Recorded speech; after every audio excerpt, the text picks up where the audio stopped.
ဒီမြင်ကွင်းကိုမြင်လိုက်ရတဲ့အခါသူတို့နှစ်ယောက်ဟာကူညီဖို့အတွက်အရှိကိုအမြန်ပြေးဝင်သွားကြပါတယ်အမျိုးသားဖြစ်သူကလက်နက်ပုံးတွေကိုလွတ်ထုတ်ပြီးကျိုးတွေကိုဖျက်ချလိုက်ပေမဲ့မကြခင်မှာပဲတစ်သားရုပ်သေးရုပ်တွေအလုံးရင်းနဲ့ထပ်ပြီးပြေးထွက်လာကြပြန်တဲ့သူကတော့အရှုံးမပေးပဲသူ့ရဲ့မော်ဆွမ်းတွေကိုထုတ်သုံးပြီးအနာကပ်လာတဲ့ရုပ်သေးရုပ်တွေကိုလွတ်ထွက်သွားအောင်တိုက်ထုတ်ပစ်လိုက်တာပေါ့အဲ့ဒီအချိန်မှာမြေပြင်ပေါ်လဲကျနေတဲ့ရုပ်သေးရုပ်ကတော့အသက်အန္တရာယ်စိုးရိမ်ရတဲ့အနေအထားဖြစ်နေပါပြီဒါပေမဲ့နောက်တစ်စက္ကန့်မှာတင်ရုပ်သေးရုပ်တွေကထောင်နဲ့တောင်းနဲ့ချီပြီးထပ်မံရောက်ရှိလာကြပြန်တယ်ဒီတစ်သားရုပ်သေးတစ်ခွက်ကြီးဟာအိမ်ခေါင်မိုးတွေပေါ်မှာနေရာယူထားပြီးသူတို့နှစ်ယောက်ကိုဝိုင်းထားလိုက်ကြတာပါဒီလောက်များပြားပြီးကြောက်စရာကောင်းတဲ့မြင်ကွင်းကိုရင်ဆိုင်နေရပေမဲ့သူတို့နှစ်ယောက်ကတော့နည်းနည်းလေးမှကြောက်ရွံ့ခြင်းမရှိပါဘူးသူတို့ဟာဒီရုပ်သေးရုပ်တွေကိုအသေးလဲတိုက်ခိုက်ဖို့အစဉ်သင့်ပြင်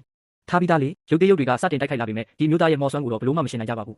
ဒါပေမဲ့အရေးအတွက်ကတဖြည်းဖြည်းပုံများလာတာကြောင့်သူဟာသူ့ရဲ့အစွမ်းထက်ဆုံးကွက်ကြော်ကိုထုတ်သုံးလိုက်ရပါတော့တယ်သူကလက်ဝါးနှစ်ဖက်ကိုရိုက်လိုက်တဲ့အခါထွက်ပေါ်လာတဲ့အရှိန်ဟုန်ကြောင့်ရုပ်သေးရုပ်တွေအားလုံးတစ်စစီကြီးမွားသွားခဲ့ရတယ်ဒါပေမဲ့သူတို့နှစ်ယောက်ဝမ်းမသာနိုင်ခင်မှာပဲပိုပြီးကြောက်စရာကောင်းတဲ့အရာတစ်ခုကနိုးထလာပါတယ်ကြီးမွားသွားတဲ့ရုပ်သေးရုပ်တွေရဲ့အစိပ်ပိုင်းတွေဟာတယောက်ယောက်ကထိန်းချုပ်ထားသလိုမျိုးလှုပ်ရှားလာပြီးအလဲဘဟုမှာစူးစီးလာကြတာပါအရေးအတွက်ကများတစ်ထက်များလာပြီးနောက်ဆုံးမှာတော့အဲ့ဒီတစ်သားဆိုင်တွေဟာမြင်မာတဲ့မျောစင်ကြီးတစ်ခုအဖြစ်ပြောင်းလဲသွားပါတော့တယ်အဲ့ဒီနောက်မှာတော့အေယာမရုပ်သေးရုပ်ကြီးကပြင်းထန်တဲ့လက်သီးချက်တစ်ချက်နဲ့သူတို့ရဲ့မော်ကာကွယ်ကိုရိုက်ခွဲပစ်လိုက်တယ်အဲ့ဒီမှာတင်ကောင်းကင်ကြီးမှာအေယာမအပေါက်ကြီးတစ်ခုပေါ်လာပြီးဒီနေရာမှာပိတ်မိနေတဲ့သူတို့နှစ်ယောက်လည်းနောက်ဆုံးတော့အပြင်ကိုလွတ်အောင်ထွက်နိုင်သွားပါတော့တယ်